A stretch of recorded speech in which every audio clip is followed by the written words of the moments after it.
Officer Mark Holloway patrolled the quiet streets of Westford, his routine as predictable as the fading daylight. But fate had other plans on this rainy evening. When he spotted a small figure huddled at a lonely bus stop, he had no idea of the profound impact this moment would have. What was this little black girl doing alone at a bus stop in the pouring rain, clutching a pair of yellow high heels like a lifeline? And what secrets lay hidden behind those tear-filled eyes? Let's find out. But before we dive in, comment below where you're watching from today. And if you enjoy this heartwarming story, don't forget to subscribe. Ashmore Street, usually bustling with activity, was eerily silent, save for the gentle patter of raindrops on the pavement. At a lonely bus stop, a solitary figure sat hunched over, a stark contrast to the grey surroundings. Officer Mark Holloway's patrol car crawled down the street, his eyes scanning the area out of habit. He'd been on the force for over 2 decades now, and his instincts were as sharp as ever. As he approached the bus stop, something caught his eye, a small form huddled on the ground, barely visible through the misty rain. Holloway slowed the car to a crawl, peering through the windshield. His heart skipped a beat as he realized it was a child, a little girl, no more than 9 or 10 years old. She sat on the cold, wet ground, her knees pulled up to her chest, arms wrapped tightly around them. Her pink dress was dirty and disheveled, a stark contrast to the pristine yellow high heels she clutched tightly to her chest. The sight stirred something deep within Holloway. For a moment he was transported back in time, to a night that had changed his life forever. The night he'd lost everything that mattered to him, his wife and daughter, consumed by a merciless fire while he was on patrol. The guilt and pain of that night had never truly left him, lurking beneath the surface of his gruff exterior. Shaking off the painful memories, Holloway pulled the car over to the curb. He sat for a moment, observing the girl through the rearview mirror. She hadn't moved, seemingly oblivious to the world around her. The yellow shoes in her grasp stood out like a beacon against the dreary backdrop. Holloway's mind raced with possibilities. Was she a runaway? Had something happened to her family? The protective instinct that had made him such a good officer, and once upon a time a loving father, kicked into high gear. He watched as a tear rolled down her cheek, mixing with the raindrops on her face. The sight tugged at his heart, reminding him painfully of his own daughter. He could almost see little Emma sitting there instead, scared and alone. The memory threatened to overwhelm him, but he pushed it back, focusing on the task at hand. Minutes ticked by, feeling like hours. Holloway kept expecting someone, a parent, a guardian, anyone, to come running up, frantic with worry over their missing child. But the street remained empty, the only movement coming from the occasional car passing by, their occupants oblivious to the drama unfolding at the bus stop. As time passed, Holloway's concern grew. The girl hadn't moved an inch, seemingly unaware or uncaring of the rain that continued to soak her to the bone. Her stillness was unnatural for a child her age, speaking of a deep trauma or shock. He found himself studying the yellow shoes she held. They were well worn, the once bright color faded and scuffed. Dance shoes, perhaps, or maybe just a favorite pair of someone special to her. Whatever their significance, it was clear they held immense importance to the girl. The rational part of Holloway's mind told him he should call for backup, or at least report the situation to dispatch. But something held him back. There was a fragility to the scene before him, a delicate balance that he feared might shatter with the arrival of more officers or the sound of sirens. As a light wind picked up, carrying with it a chill that cut through his wet uniform, Holloway made a decision. He couldn't stand by and watch any longer. This child needed help, and as much as it terrified him to get involved, to open himself up to the possibility of failing another young life, he knew he had to try. Taking a deep breath, Officer Holloway steeled himself for what was to come. He had no way of knowing that his next actions would set in motion a chain of events that would change not only his life, but the life of this mysterious, silent girl forever. With measured steps he began to approach. Officer Holloway's boots squelched softly on the wet pavement as he made his way towards the bus stop. He moved slowly, deliberately, trying to appear as non-threatening as possible. Years of experience had taught him how to approach potentially volatile situations, but this felt different. This wasn't just another case. This was a child, alone and vulnerable. As he drew closer, he could hear the girl's soft, irregular breathing. It was the only sound she made, a quiet counterpoint to the steady patter of rain around them. Holloway's heart ached at the sight of her, so small and fragile against the harsh backdrop of the urban landscape. "Hey there," he said softly, stopping a few feet away from her. "I'm Officer Holloway. I just want to make sure you're okay."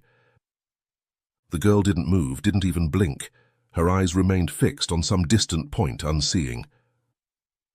Holloway took another careful step forward. "It's pretty wet out here. How about we find somewhere dry to sit? I bet you're cold." Still no response. The yellow shoes in her grasp seemed to gleam dully in the fading light, a silent testament to whatever story had brought her to this moment. Crouching down to her level, Holloway tried again. "I'm here to help, sweetheart. You're not in any trouble. I just want to make sure you're safe." He paused, searching for the right words. "Those are pretty shoes you've got there. Are they special to you?" For the first time there was a flicker of something in the girl's eyes. It was brief, barely noticeable, but it was there. A spark of awareness, perhaps even fear. Encouraged by this small sign, Holloway pressed on gently. "My name's Mark. What's yours?" The girl's grip on the shoes tightened, her knuckles turning white with the effort. Holloway could see her beginning to tremble, though whether from cold or fear he couldn't tell. "It's okay," he soothed, keeping his voice low and calm. "You don't have to tell me if you don't want to, but I'd really like to help you if I can. Is there someone I can call for you? Your parents, maybe?" At the word parents, something changed in the girl's demeanor. Her breathing quickened, and Holloway could see panic beginning to build in her eyes. Hey, it's all right," he said quickly, realizing he'd inadvertently struck a nerve. "We don't have to talk about that if you don't want to. How about we just get out of this rain, huh? I've got a nice warm car right over there. We could sit in it and dry off a bit. What do you say?" He reached out slowly, intending to offer a comforting touch on her shoulder. But before his hand could make contact, the girl's eyes widened in terror. In a flash, she was on her feet. Before Holloway could react, she darted past him, her bare feet splashing through puddles as she ran across the street. "Wait!" Holloway called out, his heart racing as he watched her small form disappearing into the misty rain. "It's not safe." But his words fell on deaf ears. The girl was running as if her life depended on it, clutching those yellow shoes to her chest like a lifeline. For a split second, Holloway hesitated. The memory of his own daughter, lost forever because he wasn't there, threatened to paralyze him. But then his training kicked in, overriding his personal fears. With a burst of speed, Officer Holloway took off after the girl. He couldn't let her disappear into the night. He couldn't fail another child. As he ran, following the fleeting glimpses of pink through the rain, Holloway sent up a silent prayer. He didn't know what had happened to this girl or why she was so afraid, but he knew one thing for certain. He would do whatever it took to keep her safe. The pounding of feet on wet pavement gave way to the soft crunch of leaves and twigs as Officer Holloway followed the girl into the forest that bordered the neighborhood. The trees loomed overhead, their branches creating a canopy that filtered the already dim light, casting everything in shadows.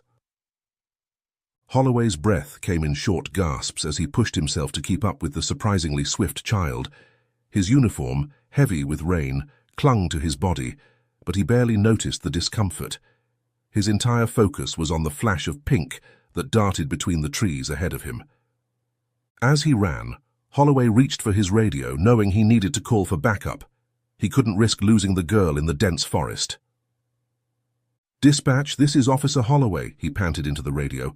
"I'm in pursuit of a young girl, possibly a runaway, heading into the woods near Ashmore Street, requesting backup in case she disappears deeper into the forest." "Copy that, Officer Holloway," came the crackling response. "Backup is on its way." "Please stop," he called out, his voice echoing in the quiet forest. "I'm not going to hurt you." But the girl showed no signs of slowing down. If anything, she seemed to run faster, her bare feet somehow finding purchase on the slippery forest floor. Suddenly, Holloway lost sight of her. He slowed his pace, eyes darting around frantically, searching for any sign of movement. The forest had grown eerily quiet, the only sound his own labored breathing and the distant patter of rain on leaves. "Hello?" he called out, trying to keep his voice calm and reassuring. "It's okay, you can come out. I just want to help you." A faint rustling to his left caught his attention. Turning slowly, Holloway saw a glimpse of pink fabric behind a large oak tree. The girl was hiding, watching him warily from her makeshift shelter. Holloway's heart ached at the fear he saw in her eyes. Slowly, deliberately, he lowered himself to the ground, sitting cross-legged on the damp forest floor. He wanted to appear as non-threatening as possible. "There you are," he said softly, offering a gentle smile. "That was quite a run, huh? You're pretty fast." The girl didn't respond, but she didn't run either. Holloway took that as a good sign. "I bet you're wondering why I followed you," he continued, keeping his voice low and soothing. "The truth is, I'm worried about you. It's not safe for a young girl to be out here alone, especially in this weather." He paused, watching her carefully. She was still clutching those yellow shoes to her chest, her knuckles white with the effort. "You know, I had a little girl once," Holloway said, his voice catching slightly on the words. "Her name was Emma. She loved to run too, always keeping me on my toes." Something flickered in the girl's eyes at the mention of Emma. Curiosity, perhaps, or recognition of a shared experience. "I bet those shoes are pretty special to you, huh?" Holloway nodded towards the yellow heels. "They look like they might have belonged to someone important." The girl's grip on the shoes tightened, but she didn't run. Instead, she seemed to be listening intently, her eyes never leaving Holloway's face. Encouraged, Holloway pressed on. "I understand if you're scared. The world can be a pretty frightening place sometimes, but you don't have to face it alone. There are people who want to help you, to keep you safe. I want to be one of those people if you'll let me." He held out his hand, palm up, in a gesture of peace. "What do you say we get out of this wet forest and find somewhere warm and dry? I promise, no one's going to make you do anything you don't want to do. We can take things one step at a time." For a long moment the forest was silent. Holloway held his breath, hoping against hope that he'd gotten through to her. Then, slowly, cautiously, the girl emerged from behind the tree. Her dress was torn and muddy, her hair a tangled mess, but her eyes were clear and focused as she looked at Holloway. "That's it," he said softly, not daring to move. "You're doing great. Can you tell me your name?" The girl's lips moved, and for the first time Holloway heard her voice. It was barely more than a whisper, but in the quiet of the forest it rang out clear as a bell. "Layla," she said. "My name is Layla." Holloway felt a wave of relief wash over him. It wasn't much, but it was a start. "It's nice to meet you, Layla," he said, his voice warm with genuine emotion. "Thank you for trusting me. Now, what do you say we head back to my car? I've got a nice warm blanket there, and we can figure out what to do next. Together." Layla hesitated for a moment, then gave a small nod. As Holloway slowly got to his feet, she took a tentative step towards him. It was at that moment that Holloway's radio crackled to life, startling them both. "Dispatch to Officer Holloway, what's your location? Do you need backup?" Layla flinched at the sudden noise, her eyes widening in fear. But before she could bolt again, Holloway held up a reassuring hand. "It's okay," he said quickly. "It's just my radio. I need to let them know I'm all right. Is that okay with you?" After a moment's hesitation, Layla nodded.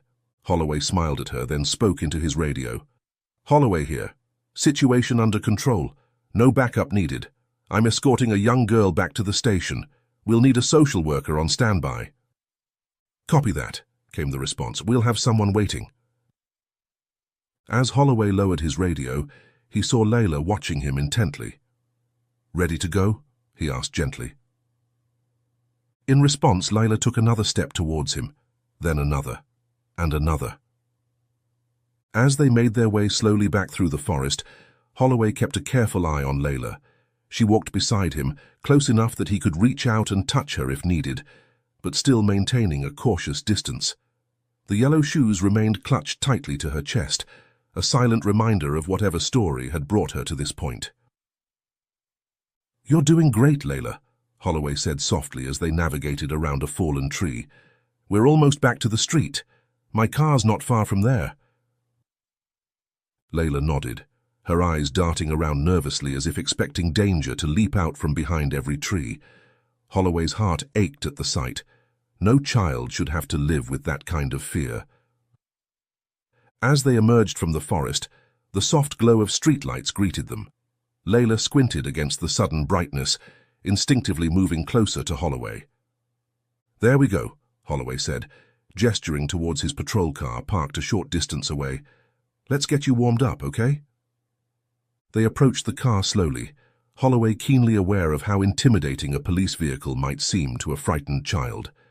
But Layla surprised him, walking right up to the passenger side door without hesitation. Holloway opened the door for her, then reached into the back seat to grab a thick, warm blanket. "Here you go," he said, draping it gently over Layla's shoulders. "That should help with the chill." As Layla settled into the passenger seat, Holloway crouched down beside her, keeping the door open to avoid making her feel trapped. "Layla," he said gently, "I know you've been through a lot today, but I want you to know that you're safe now. I'm going to take you to the police station where we can get you some food and dry clothes. Is that okay with you?" Layla nodded, her hands still clutching the yellow shoes beneath the blanket. "Good," Holloway smiled. "Now, I know you might not want to talk about it right now, but if there's anyone you want me to call, your parents maybe, or—" He trailed off as Layla's eyes filled with tears, her lower lip trembling. Hey, it's okay," Holloway said quickly, mentally kicking himself for bringing up parents again. "We don't have to talk about that now. Let's just focus on getting you warm and dry, all right?" Layla nodded again, wiping her eyes with the corner of the blanket. Holloway stood up, closing the passenger door gently before making his way to the driver's side. As he slid into his seat, he couldn't help but marvel at the turn this day had taken. What had started as a routine patrol had somehow led to this moment, with a frightened, mysterious girl sitting beside him, clutching a pair of yellow shoes like a lifeline. With a deep breath, Officer Mark Holloway put the car in drive and headed towards the station, keenly aware that this was just the beginning of a journey that would change both their lives forever. The soft hum of the police station's fluorescent lights filled the air as Officer Holloway guided Layla through the bustling corridors. He'd chosen a quieter, less traveled route to a small room often used for interviewing children or victims of sensitive crimes. It was designed to be comforting, painted in warm colors, furnished with comfortable chairs and a small couch, and stocked with books and toys. "Here we are," Holloway said softly, ushering Layla into the room. "Why don't you have a seat wherever you'd like?" Layla hesitated for a moment, her eyes darting around the unfamiliar space. Then, slowly, she made her way to a plush armchair in the corner, curling up in it with her feet tucked underneath her. The yellow shoes remained firmly in her grasp. Holloway grabbed another blanket from a nearby shelf and gently draped it over her. "There you go," he said with a warm smile. "That should help you warm up. Now how about some hot chocolate? I make a mean cup if I do say so myself." For the first time since they'd met, a ghost of a smile flickered across Layla's face. She nodded, her grip on the shoes loosening ever so slightly. "Great," Holloway grinned. "I'll be right back. You just sit tight, okay?" As he turned to leave, a soft voice stopped him. "Thank you," Layla whispered, her words barely audible. Holloway felt his heart swell. "You're welcome, Layla," he replied gently. "I'm glad I can help." He stepped out of the room, leaving the door slightly ajar so Layla wouldn't feel trapped. As he made his way to the break room to prepare the hot chocolate, he spotted his colleague, Officer Maria Rodriguez, heading his way. "Mark," she called out, her brow furrowed with concern. "I heard you brought in a child. What's going on?" Holloway quickly filled her in on the situation, keeping his voice low to avoid being overheard. "I was hoping you might be able to sit with her while I make some calls," he finished. "She seems pretty shaken up, and I think having a woman around might make her feel more comfortable." Maria nodded without hesitation. "Of course. I'll grab some snacks from the vending machine too. Poor thing's probably hungry." "Thanks, Maria," Holloway said gratefully. "I owe you one." As Maria headed off to gather supplies, Holloway quickly prepared 2 cups of hot chocolate, adding extra marshmallows to Layla's. He then made his way back to the interview room, knocking gently before entering. Layla was exactly where he'd left her, her eyes fixed on the yellow shoes in her lap. She looked up as Holloway entered, her gaze immediately landing on the steaming mug in his hand. "Here you go," he said, setting the hot chocolate on a small table next to her chair. "Careful, it's hot, and I hope you like marshmallows. I may have gone a bit overboard." Layla reached out tentatively, wrapping her small hands around the warm mug. "Thank you," she murmured again, inhaling the sweet aroma. "You're very welcome," Holloway replied, taking a seat across from her. "Listen, Layla, I have a friend who's going to come sit with you for a little while. Her name is Officer Maria, and she's really nice. Is that okay with you?" Layla's eyes widened slightly, a flicker of fear crossing her face. "Hey, it's all right," Holloway reassured her quickly. "I'm not going far, I promise. I just need to make a few phone calls to try and figure out how to help you. Maria will stay with you, and I'll be back before you know it, okay?" After a moment's hesitation, Layla nodded. Just then, there was a soft knock at the door. Maria entered, her arms full of snacks and a change of clothes. "Hi there," she said warmly, smiling at Layla. "I'm Maria. I brought some goodies and some dry clothes if you'd like to change." Layla eyed the newcomer warily but didn't shy away. Holloway took that as a good sign. As he left the room, Holloway could hear Maria's gentle voice asking Layla if she'd like a sandwich. He smiled to himself, grateful for his colleague's kindness. Making his way to his desk, Holloway's mind raced with questions. Who was this girl? Where had she come from?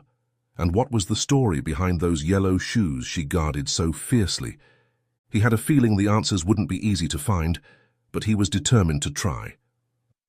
For Layla's sake, he had to. With a deep breath, Officer Holloway picked up his phone and began to dial. The real work was just beginning. Officer Mark Holloway sat at his desk, the phone pressed to his ear as he listened to the voice on the other end. His free hand absently tapped a pen against the stack of paperwork in front of him, his mind racing as he processed the information he was receiving. "Yes, I understand," he said, his voice low and controlled despite the turmoil he felt inside. "Thank you for the information. We'll proceed accordingly." As he hung up the phone, Holloway leaned back in his chair, running a hand over his face. The call had confirmed what he'd begun to suspect. Layla was a runaway from the Everbright orphanage, just a few miles outside of town. They'd reported her missing earlier that day, worried sick about her safety. On the surface, it seemed simple. He should call the orphanage, let them know Layla had been found safe, and arrange for her return. It was protocol, the proper procedure. But something held him back, a nagging feeling in the pit of his stomach that told him there was more to this story.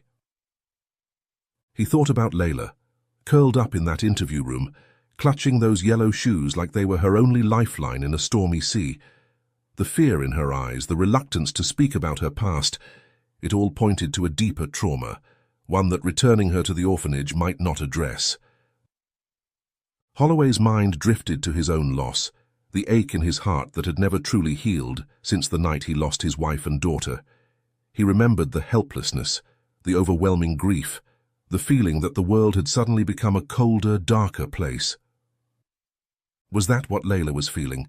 Had she run away seeking something the orphanage couldn't provide, a sense of belonging, of family, of home? With a heavy sigh, Holloway stood up and made his way back to the interview room. He paused outside the door, listening to the soft murmur of voices within. Maria's gentle tones mixed with Layla's quieter responses, punctuated by occasional moments of silence. Taking a deep breath, he knocked softly before entering. The scene that greeted him warmed his heart despite the turmoil in his mind. Layla, now dressed in dry clothes, sat cross-legged on the couch, a half-eaten sandwich in one hand. Maria sat beside her, apparently in the middle of telling a story that had captured Layla's attention. Both looked up as Holloway entered. "Hey there," he said, offering a warm smile. "How are we doing in here?" "Much better," Maria replied, returning his smile. "Our friend here was just telling me about her favorite book. Turns out we're both fans of Charlotte's Web." Layla nodded shyly, a small smile playing at the corners of her mouth. "That's great," Holloway said, his voice gentle. "Layla, would it be okay if I talked to you for a bit? Maria can stay if you'd like." Layla's smile faded, replaced by a look of apprehension. She glanced at Maria, then back at Holloway, before giving a small nod. "I'll stay," Maria said softly, placing a reassuring hand on Layla's shoulder. Holloway pulled up a chair sitting across from them. He leaned forward, his elbows resting on his knees, trying to appear as non-threatening as possible. "Layla," he began, his voice gentle but serious, "I need to ask you something important. Can you tell me why you ran away from the orphanage?" Layla's eyes widened, her body tensing visibly. Her gaze dropped to the yellow shoes which sat on the couch beside her. "It's okay," Holloway reassured her. "You're not in trouble. I just want to understand so I can help you." For a long moment, silence filled the room. Then, in a voice barely above a whisper, Layla spoke. "They don't understand," she said, her words heavy with emotion. "They want me to forget, but I can't, I won't." Holloway felt a lump form in his throat. "Forget what, Layla?" Tears welled up in Layla's eyes as she picked up the yellow shoes. "My mum," she said, her voice cracking. "These were hers, they're all I have left, but they wanted me to give them up. Said I needed to move on, to let go." She hugged the shoes to her chest, tears now flowing freely down her cheeks. "But I can't, I miss her so much." The room fell silent save for Layla's quiet sobs. Maria wrapped an arm around the girl's shoulders, murmuring words of comfort. Holloway felt as if he'd been punched in the gut.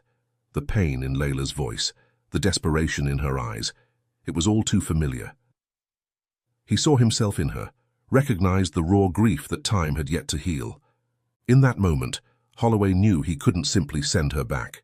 Protocol or not, he couldn't return this broken, grieving child to a place that didn't understand her pain, that wanted her to forget instead of helping her heal. But what could he do? The system had rules, procedures that couldn't simply be ignored.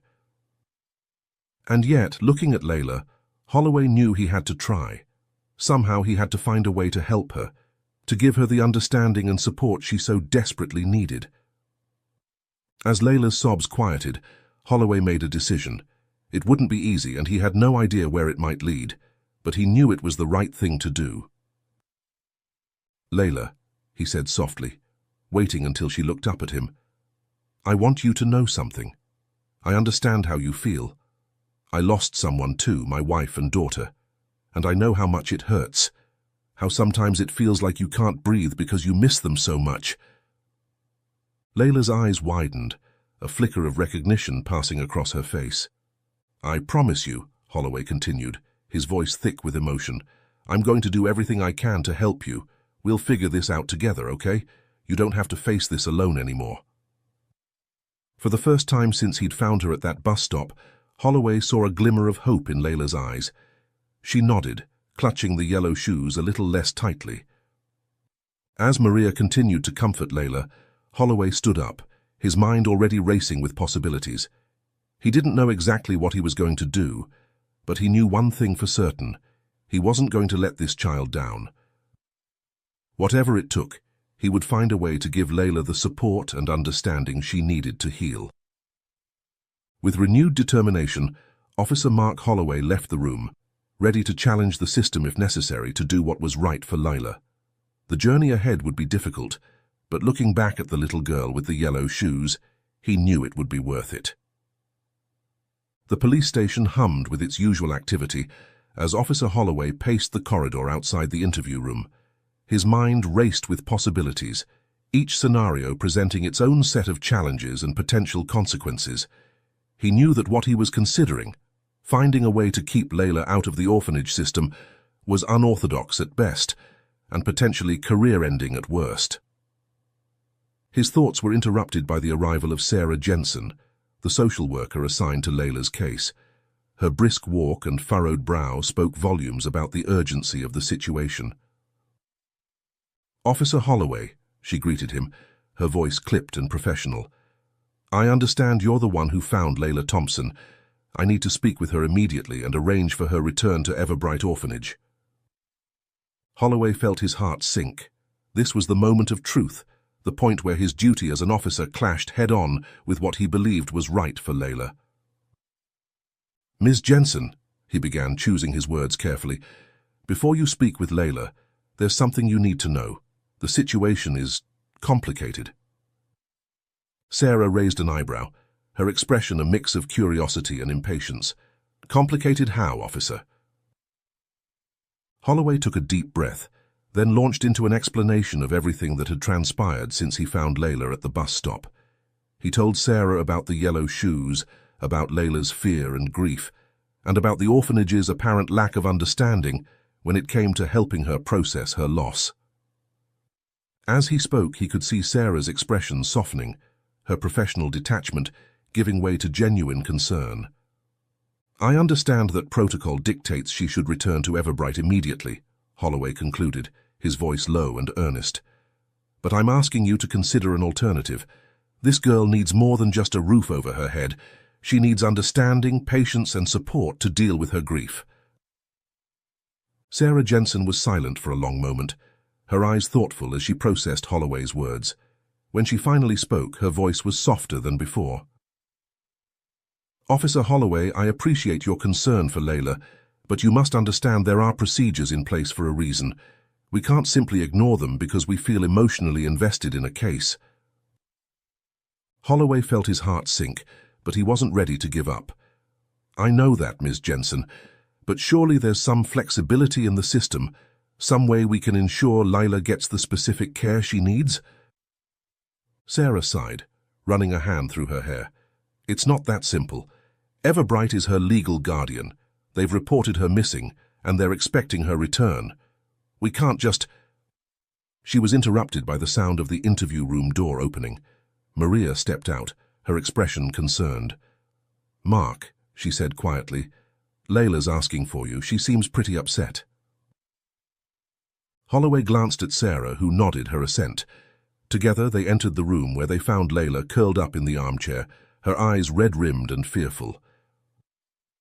"Hey there, Layla," Holloway said gently, crouching down beside her. "What's wrong?" Layla's eyes darted between Holloway and Sarah, her grip tightening on the yellow shoes in her lap. Are you sending me back?" she whispered, her voice trembling. The pain in her voice was like a physical blow to Holloway. He looked up at Sarah, silently pleading for her understanding. Sarah stepped forward, her professional demeanor softening as she addressed Layla. "Hello, Layla. My name is Sarah. I'm here to help make sure you're safe and taken care of. Can you tell me why you don't want to go back to Everbright?" Layla's lower lip trembled, but she spoke, her words coming out in a rush. "They don't understand. They want me to forget Mom, to give away her things, but I can't. These shoes, they're all I have left. And the other kids, they make fun of me for being sad all the time. I don't belong there." Sarah listened intently, her expression softening with each word.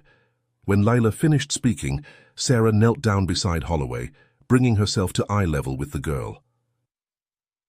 "Layla," she said gently, "I'm so sorry you've been feeling this way. Losing a parent is incredibly hard, and it's okay to be sad. It's okay to want to hold on to memories of your mum." Layla looked up, surprise and hope mingling in her eyes. Sarah continued, her voice warm and reassuring. "I want you to know that we're going to do everything we can to help you, but for now, we need to make sure you're somewhere safe. Do you think you could be brave and go back to Everbright for a little while, just until we figure out the best way to help you?" Layla's face fell, fear creeping back into her expression. But what if they try to take Mom's shoes again? What if— "They won't," Holloway interjected firmly. He looked at Sarah, a silent question in his eyes. She gave a small nod and he continued, "I promise you, Layla, no one is going to take those shoes from you, and I'll make sure the people at Everbright understand how important they are, okay?" Layla studied his face for a long moment, as if searching for any sign of deception. Finally, she gave a small nod. "Okay," she whispered. Sarah stood up, her decision made. "All right, here's what we're going to do. Officer Holloway will drive you back to Everbright. I'm going to call ahead and explain the situation to them.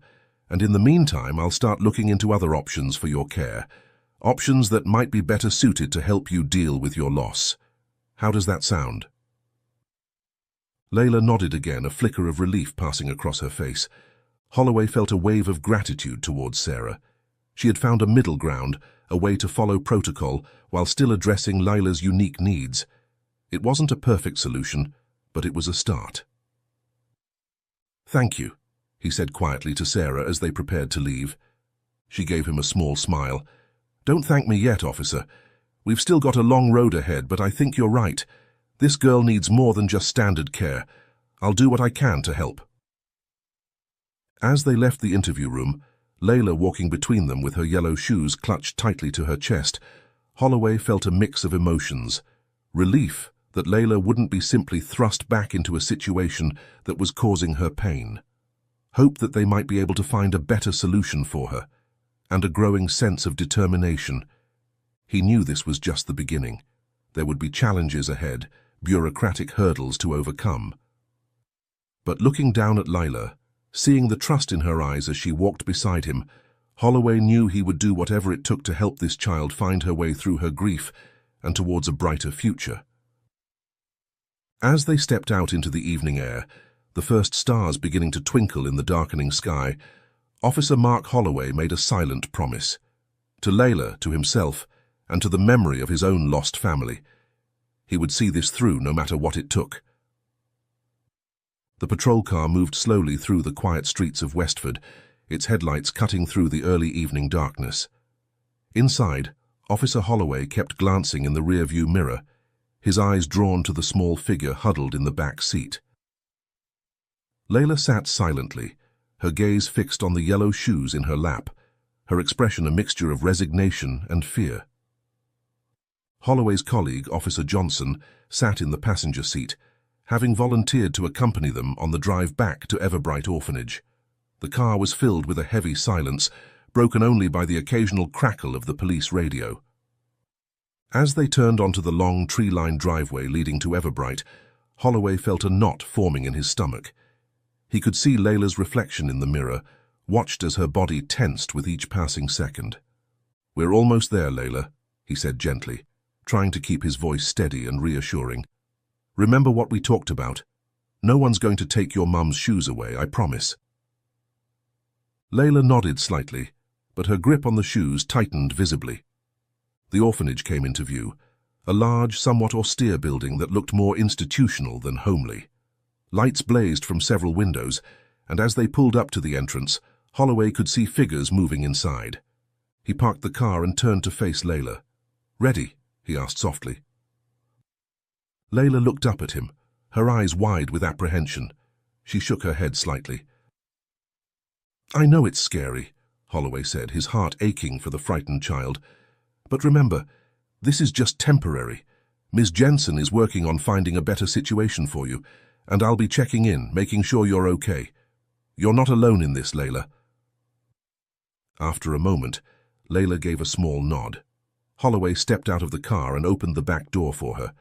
As she climbed out, clutching the yellow shoes to her chest, the front door of the orphanage opened.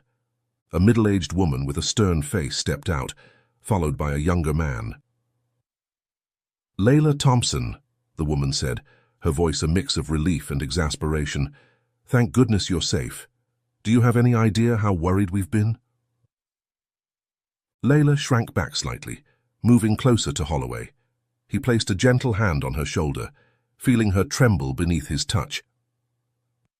"Mrs. Blackwood," Holloway greeted the woman, recognizing her as the orphanage director from his earlier phone conversation with Sarah Jensen. I'm Officer Holloway. I believe Ms. Jensen from Social Services called ahead about Layla's situation. Mrs. Blackwood's expression softened slightly. Yes, she did. Though I must say, I don't quite understand all this fuss. Layla, come along now. It's past dinner time and you must be hungry.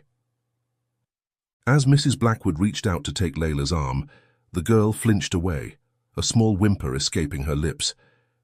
Mrs. Blackwood, Holloway interjected, his voice firm but polite. If I could have a word with you in private, there are some things we need to discuss regarding Layla's care. The director looked surprised but nodded. Of course, Mr. Carter, she addressed the younger man. Please take Layla inside and get her something to eat.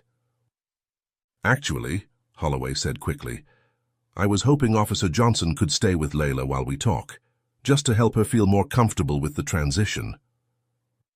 Mrs. Blackwood frowned but agreed.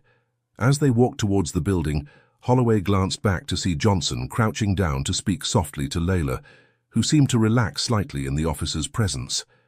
Inside Mrs. Blackwood's office, Holloway wasted no time in addressing the issue at hand. He explained in detail about Layla's emotional state, her attachment to her mother's shoes, and the importance of allowing her to grieve at her own pace. Officer Holloway, Mrs. Blackwood said when he finished, her tone measured, I understand your concern, but you must realize we have protocols in place for a reason.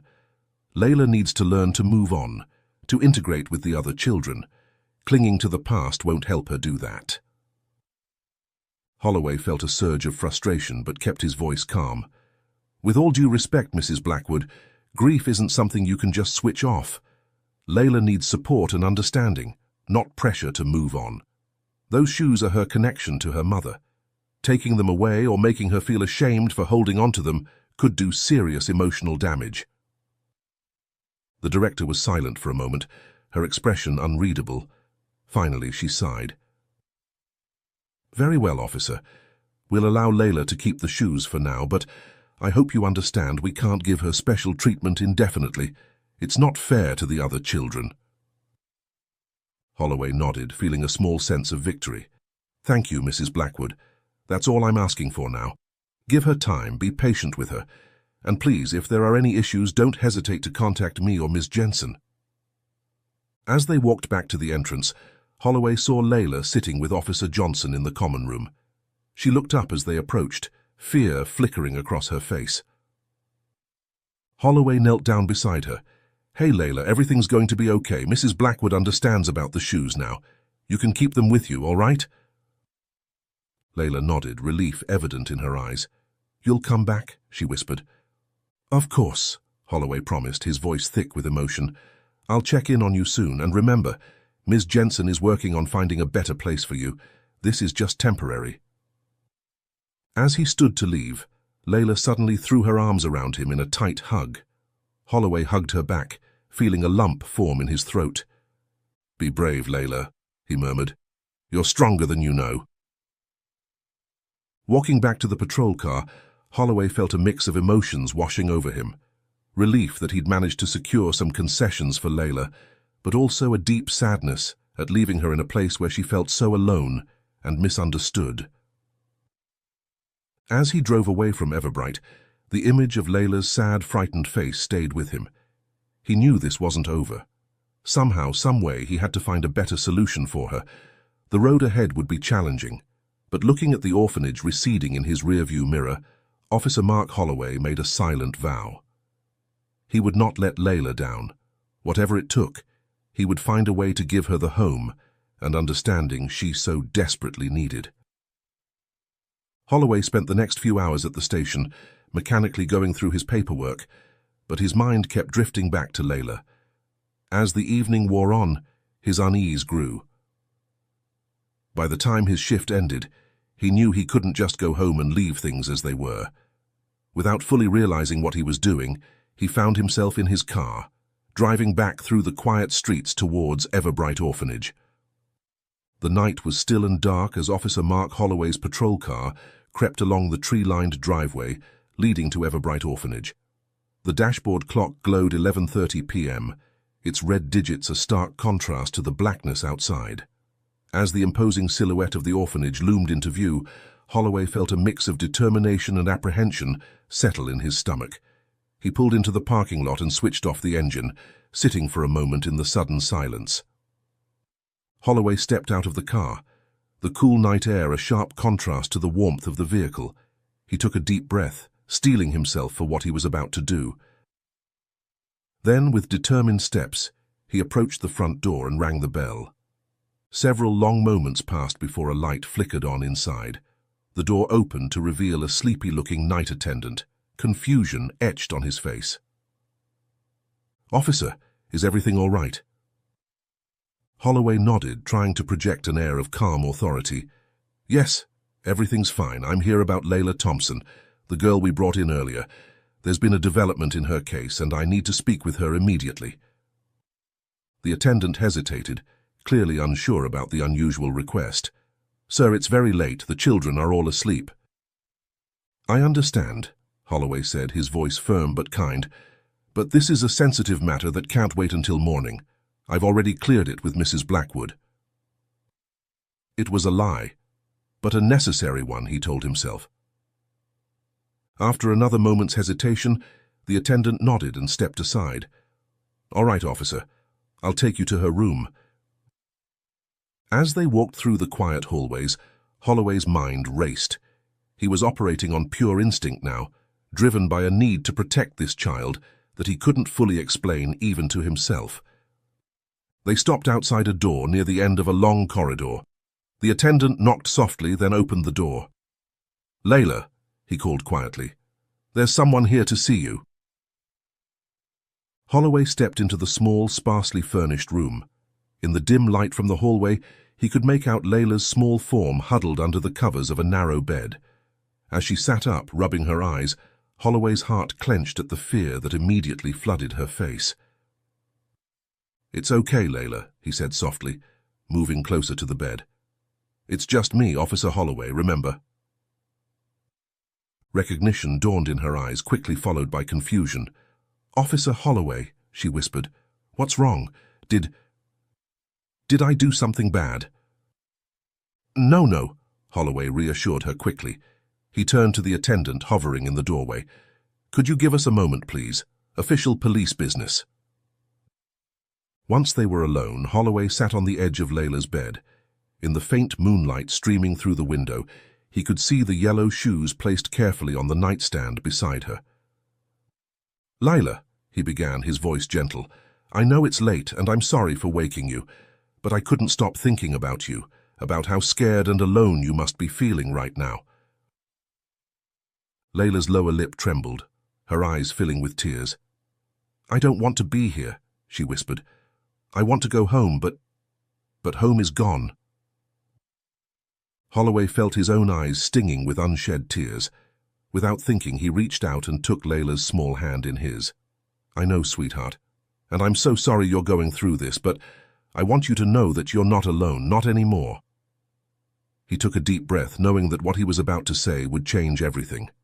"Layla, how would you feel if I stayed here tonight? Not in your room, of course, but just in the building. So you'd know that someone who understands, someone who cares about you, is nearby if you need them." Layla's eyes widened, a mix of surprise and hope flickering across her face. You'd do that?" she whispered, her voice barely audible. Holloway nodded, giving her hand a gentle squeeze. "I would. I know it's not much and it doesn't solve everything, but I want you to feel safe, Layla. I want you to know that someone's looking out for you." For a moment, Layla was silent, her gaze shifting between Holloway and the yellow shoes on her nightstand. Then, slowly, she nodded. "Okay," she said softly. "I'd like that." Relief washed over Holloway. He smiled warmly at Layla. "All right, then. I'll go talk to the night attendant and arrange everything. You try to get some sleep, okay? I'll be nearby if you need anything." As he stood to leave, Layla's hand tightened on his. "Officer Holloway?" she said, her voice small but steady. "Thank you." Holloway felt a lump form in his throat. "You're welcome, Layla," he replied softly. "Now get some rest. I'll see you in the morning." Stepping out of the room, Holloway found the night attendant waiting in the hallway. a mixture of curiosity and concern on his face. "Is everything all right, officer?" he asked. Holloway nodded, his mind already formulating a plan. "Yes, but I'm going to need to stay here tonight. It's a sensitive situation. Is there somewhere I could sleep? A couch in the office, maybe?" The attendant's eyebrows shot up in surprise. "Stay the night? I'm not sure that's allowed, Mrs. Blackwood." "I understand your concern," Holloway interrupted gently but firmly. "But this is a matter of child protection. I've been authorized to take whatever steps necessary to ensure Layla's safety and well-being." Another white lie, but one he felt was justified under the circumstances. After a moment's hesitation, the attendant nodded. "Well, I suppose there's a small break room with a couch. It's not very comfortable, but—" "It'll be perfect," Holloway assured him. "Thank you for your cooperation." The break room was indeed small, with a worn couch that had seen better days, a rickety table, and a small kitchenette. But to Holloway, it was perfect. He thanked the attendant again and settled in for the night, his mind racing with thoughts of what the morning might bring. As he lay on the couch staring at the unfamiliar ceiling, Holloway knew he was crossing a line. This wasn't procedure, wasn't protocol. He was letting his emotions guide his actions, something he'd always cautioned against in his years on the force. But every time he closed his eyes, he saw Layla's face. He remembered the feel of her tiny hand in his, the trust in her eyes when he promised to stay. And he knew deep in his heart that he was doing the right thing. Sleep came fitfully that night. Holloway dozed on and off, always alert for any sound that might indicate Layla needed him. But the orphanage remained quiet, the only noises the occasional creak of the old building settling. As the first light of dawn began to filter through the small window, Holloway sat up, rubbing his tired eyes. He knew the day ahead would be challenging. There would be questions to answer, explanations to give. Mrs. Blackwood would likely be furious, and he might even face disciplinary action at work. But as he stood, stretching his stiff muscles, Holloway felt a sense of purpose that he hadn't experienced in years. Whatever consequences he might face, he knew he'd made the right choice. For the first time since losing his own family, he felt like he was exactly where he needed to be. A soft knock at the door interrupted his thoughts. He opened it to find the night attendant, looking both relieved and anxious. "Officer Holloway," he said, "Layla's awake. She's asking for you." Holloway nodded, a small smile tugging at his lips. "Thank you. I'll go see her now." As he made his way back to Layla's room, Holloway's mind was already working on the next steps. He knew this unconventional night's stay was just the beginning. Somehow he had to find a way to give Layla the stability and care she so desperately needed. He knocked gently on Layla's door before entering. She was sitting up in bed, the yellow shoes clutched to her chest, her eyes bright and alert despite the early hour. "Good morning, Layla," Holloway said softly. "How did you sleep?" Layla's face broke into a small but genuine smile. "Better," she said simply. "You stayed." Holloway felt a warmth spread through his chest at her words. "Of course I did. I promised, didn't I?" As he sat down on the edge of her bed, Holloway knew that this moment marked a turning point. For both of them. The road ahead would be challenging, filled with obstacles and uncertainties, but looking at Layla's trusting face, he felt ready to face whatever came their way. The soft golden light of early morning filtered through the thin curtains of Layla's room at Everbright Orphanage. Officer Mark Holloway sat in a chair by the window, watching as Layla finished her breakfast, brought in by a slightly bewildered staff member. The yellow shoes sat on the nightstand, a silent reminder of the journey that had brought them to this moment. As Layla set aside her empty tray, Holloway leaned forward, his elbows resting on his knees. "So, Layla," he began gently, "how are you feeling this morning?" Layla looked up at him, her dark eyes serious. "Good," she said softly. I didn't have any bad dreams last night." Holloway felt a wave of relief wash over him. "That's good to hear," he said with a warm smile. "I'm glad I could help, even just a little bit." A moment of comfortable silence passed between them. Before Holloway spoke again, his voice careful and measured. "Layla, I've been thinking a lot about your situation, about how we can make things better for you." Layla's eyes widened slightly, a mix of hope and apprehension flickering across her face. "What do you mean?" she asked cautiously. Holloway took a deep breath. What he was about to propose was huge, life-changing for both of them, but in his heart he knew it was right. "Well," he began, "I was wondering how you'd feel about coming to live with me. Not right away, of course. There's a lot that would need to be done first, but maybe as a foster child to start with." The words hung in the air between them. Layla stared at him, her eyes wide with disbelief. You want me to live with you?" she whispered. Holloway nodded, his heart racing. "I do. I know it's a big change, and it might be scary. But I want to give you a home, Layla. A place where you can feel safe, where you can grieve for your mum without feeling rushed or judged, where you can just be yourself." Tears welled up in Layla's eyes. For a moment, Holloway feared he'd overwhelmed her, moved too fast. But then she launched herself off the bed and into his arms, hugging him tightly. "Yes," she sobbed into his shoulder. "Yes, please." Holloway hugged her back, feeling his own eyes grow damp. "Okay," he said softly, his voice thick with emotion. "Okay, we'll make this happen, Layla, I promise." As Layla's sobs subsided into quiet sniffles, Holloway gently pulled back, looking into her tear-stained face. "Now, it's not going to be easy," he explained. "There's a lot of paperwork, a lot of checks and balances to go through. It might take some time, but I'm going to do everything I can to make this work, okay?" Layla nodded, wiping her eyes with the back of her hand. "Okay," she echoed. Just then, a knock at the door interrupted their moment.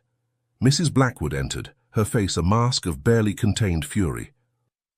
"Officer Holloway," she said, her voice clipped. "A word, please. In my office, now." Holloway stood, giving Layla's shoulder a reassuring squeeze. "I'll be right back," he promised. "Why don't you get dressed while I'm gone?" As he followed Mrs. Blackwood to her office, Holloway steeled himself for the confrontation to come. He knew his actions last night were unorthodox, to say the least, but he was prepared to fight for what he believed was right. In the office, Mrs. Blackwood rounded on him the moment the door closed. "Officer Holloway, what on earth do you think you're doing? Staying the night without authorization? Interfering with our procedures? This is completely unacceptable." Holloway held up a hand, his voice calm but firm. "Mrs. Blackwood, I understand your concerns, but Layla's case is unique. She needs specialized care and attention that, with all due respect, Everbright isn't equipped to provide." Mrs. Blackwood's eyes narrowed. "And I suppose you think you're equipped to provide it?" she asked, her voice dripping with sarcasm. "As a matter of fact, yes," Holloway replied steadily. "I've decided to apply to become Layla's foster parent." The declaration hung in the air between them. Mrs. Blackwood stared at him, momentarily speechless. When she finally found her voice, it was laced with disbelief. "You can't be serious. You're a police officer, not a childcare professional. You have no experience." "I was a father," Holloway interrupted, his voice soft but intense. "I know what it's like to love a child, to want to protect them from the world's cruelties, and I know what it's like to lose everything, just like Layla does." Mrs. Blackwood's expression softened slightly, a flicker of understanding passing across her face. "Officer Holloway," she said, her tone gentler now, "I can see you care for the girl, but fostering a child, especially one with Layla's emotional needs, is a huge responsibility. Are you sure you're ready for that?" Holloway nodded, his resolve firm. "I am. I know it won't be easy, but I'm committed to giving Layla the home and support she needs." Mrs. Blackwood sighed, sinking into her chair. "Well, I can't stop you from applying, but you should know the process is lengthy and rigorous. There's no guarantee you'll be approved." "I understand," Holloway said, "but I'm willing to do whatever it takes." As he left Mrs. Blackwood's office, Holloway felt a mix of emotions swirling within him. Anxiety about the challenges ahead, fear of the unknown, but also an overwhelming sense of hope and purpose. He made his way back to Layla's room, finding her dressed and sitting on the bed, the yellow shoes cradled in her lap. She looked up as he entered, her eyes questioning. Holloway smiled, sitting down beside her. "Everything's going to be okay," he assured her. "It might take some time, but we're going to make this work. Together." Layla nodded, a small smile playing at the corners of her mouth. "Together," she echoed softly. As they sat there, the morning sun streaming through the window, Holloway felt a sense of peace settle over him. The road ahead would be long and challenging, but for the first time in years he felt truly alive. He had found a new purpose, a reason to keep moving forward. The weeks that followed were a whirlwind of activity for Officer Mark, Holloway and Layla. The process of becoming a foster parent was indeed rigorous, involving mountains of paperwork, background checks, home inspections and interviews. But Holloway threw himself into it with a determination he hadn't felt in years. Every spare moment was dedicated to preparing for Layla's arrival. He cleaned out the spare room in his modest home, painting the walls a soft yellow at Layla's shy request. He bought a new bed, a small desk and a bookshelf, filling it with books he remembered his own daughter loving at Layla's age. Throughout it all, he made sure to visit Layla at Everbright as often as possible. Each visit brought a brighter smile to her face, a growing spark of hope in her eyes. They would talk for hours, Holloway sharing stories of his own childhood and listening intently as Layla slowly opened up about her mother and her life before the orphanage. Finally, after what felt like an eternity of waiting, the day arrived. Holloway stood in the lobby of Everbright, his heart racing as he waited for Layla to come down. When she appeared at the top of the stairs, a small suitcase in one hand and her mother's yellow shoes in the other, Holloway felt a lump form in his throat. "Ready to go home?" he asked softly as she reached him.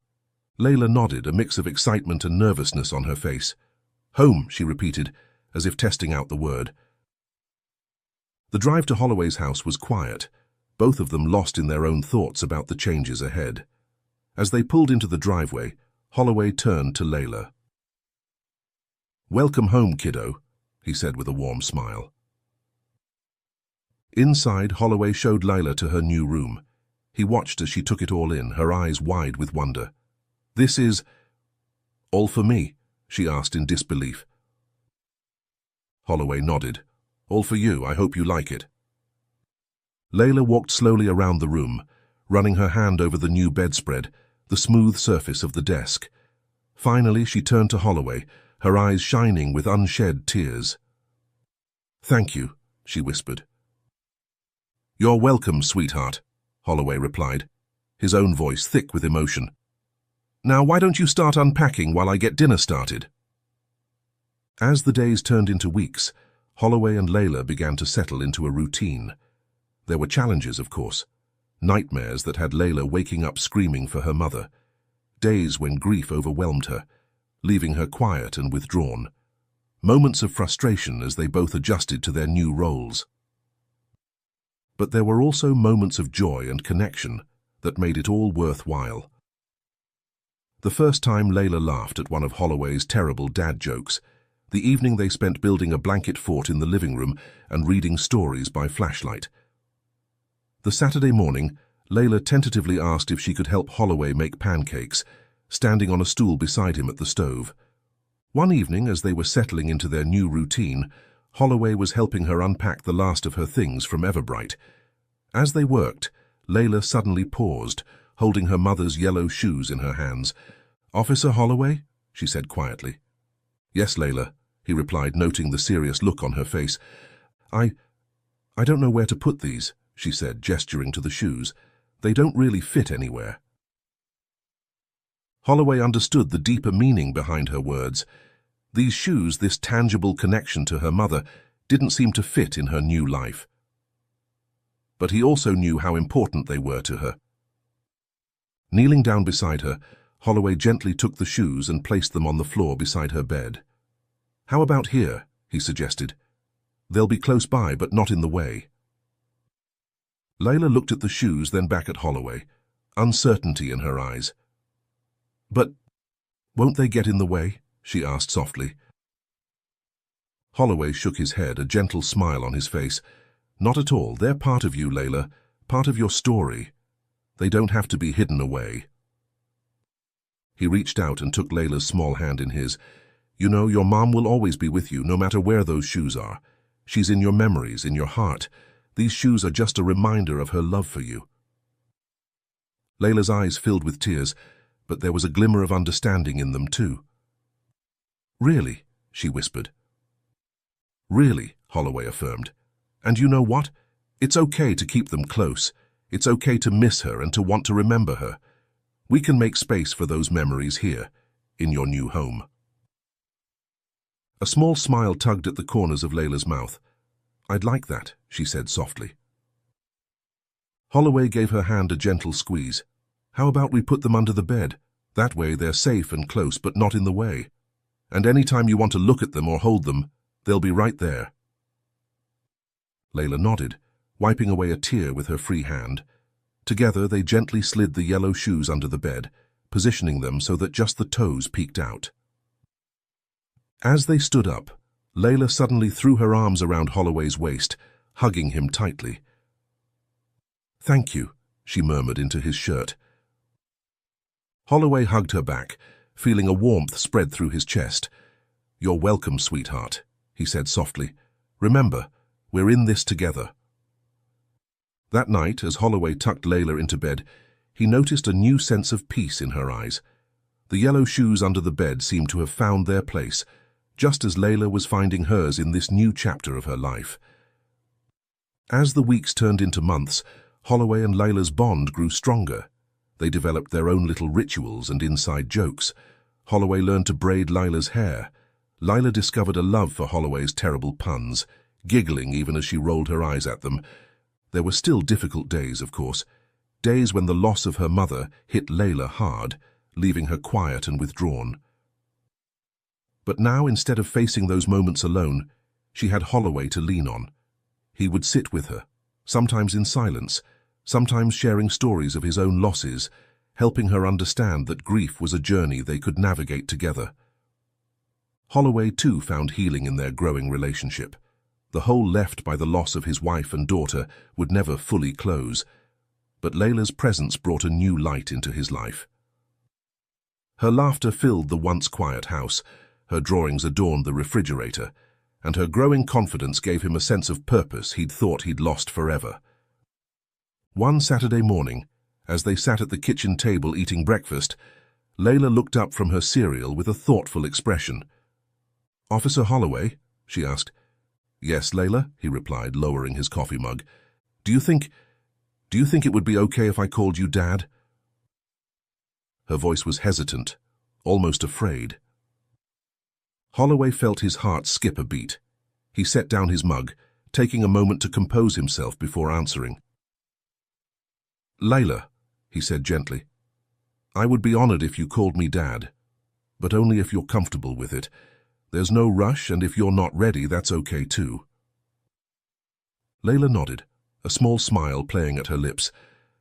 "I think I'd like to," she said softly. "Is that okay?"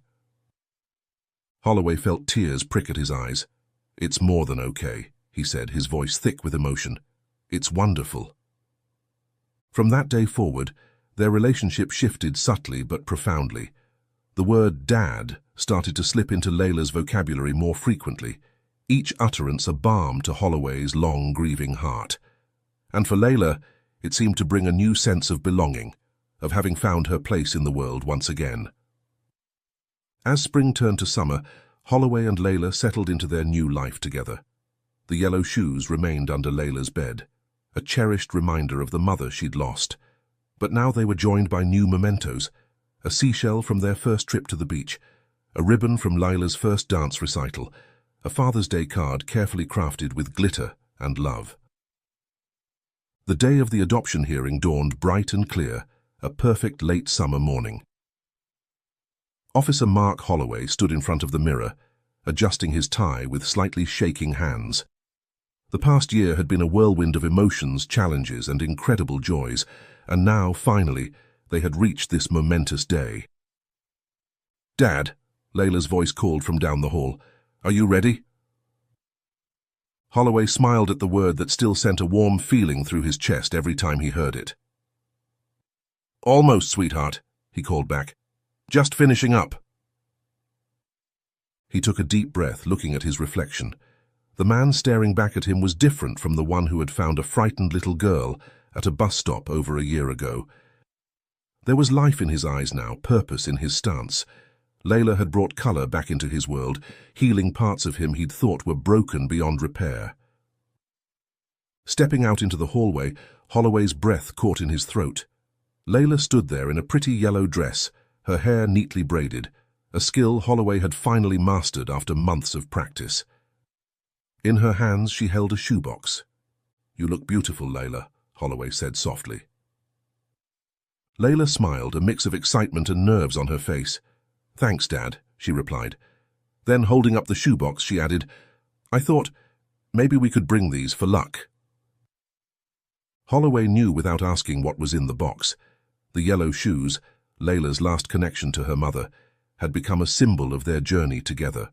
From a source of pain and loss, they had transformed into a reminder of love and new beginnings. "I think that's a wonderful idea," Holloway said, his voice thick with emotion. The ride to the courthouse was quiet, both of them lost in their own thoughts. Holloway's mind raced with memories of the past year, the late-night talks, the tears and laughter, the small triumphs and setbacks that had brought them to this point. As they walked into the courthouse, Holloway felt Layla's small hand slip into his. He gave it a reassuring squeeze, drawing strength from her presence just as much as she drew strength from his. The adoption hearing itself was both overwhelming and surprisingly swift. The judge, a kind-faced woman with graying hair, listened as their caseworker presented their file. She asked Holloway and Layla a few questions, her eyes twinkling as she observed their obvious bond. Finally, she smiled broadly. "Well," she said, "I see no reason why this adoption shouldn't be finalized. Officer Holloway, are you ready to become Layla's legal father, with all the rights and responsibilities that entails?" Holloway felt tears prick at his eyes as he answered, "Yes, Your Honor, more than ready." The judge turned to Layla. "And Layla, are you ready for Officer Holloway to become your legal father?" Layla's voice was clear and strong as she replied, "Yes, Your Honor. He already is in my heart." There wasn't a dry eye in the courtroom as the judge declared, "Then by the power vested in me by the state, I hereby declare this adoption final. Congratulations to you both." The small group of friends and colleagues who had come to support them burst into applause. Holloway knelt down, enveloping Layla in a tight hug. "We did it, sweetheart," he whispered. "We're officially a family now." Layla hugged him back just as tightly. "We were already a family, Dad," she said softly. "This just makes it official." As they left the courthouse, stepping out into the bright summer day, Holloway felt a sense of completion he'd never experienced before. The path that had led them here had been winding and often difficult, but every step had been worth it.